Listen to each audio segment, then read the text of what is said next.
Hello mga kanokis, nagpungos nga pala kami ng manok ngayon. Pagdating ko nga, ayan, tapos ng pungusan ang aming double right, yung Black Boston. 5 stags na yata ang pinungusan nila. Bakit nga ba pinupungusan ang manok?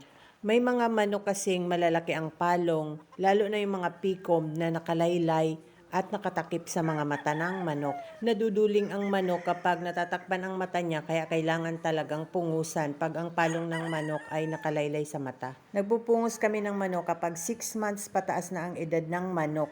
Yung buong buo na ang tapang ng manok. Kailangang matapang na ang manok bago pungusan. Yung kahit anong kulay at laki ng manok mo iharap ay nalaban. Kapag hindi pa kasi buo ang tapang, may tendency ang manok na madala. Karaniwang pinupungusang manok ay yung mga pang-commercial, yung panlaban na manok.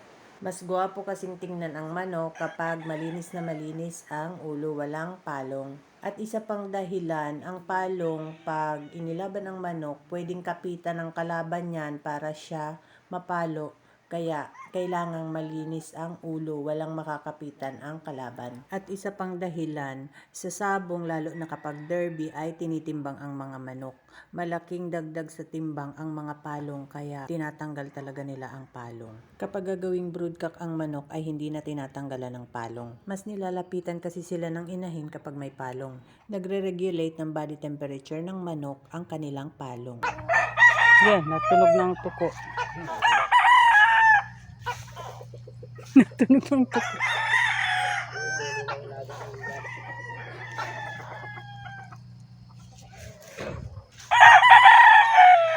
Ayan, silang tatlo pala. 4. 5 palang napupungusan pala. Sunod. Sinisigurado din namin walang nararamdaman ang manok bago pungusan. Dahil pag pinungusan yan, mai-stress lalo ang manok. After naming pungusan ay nilalagyan ng betadine ang sugat ng manok. Pero ngayon, ang nilagay ni Ulan ay yung virgin coconut oil. Dahil mas mabilis daw matuyo pag yun ang nilalagay niya. Mas magandang ilagay din ang VCO pag medyo naulan-ulan. Nainit at naulan ngayon dito sa amin.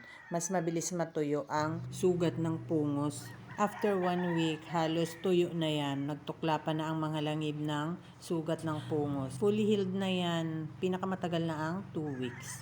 That's all mga kanokis. Thank you so much for watching. Please like, share, and follow for more.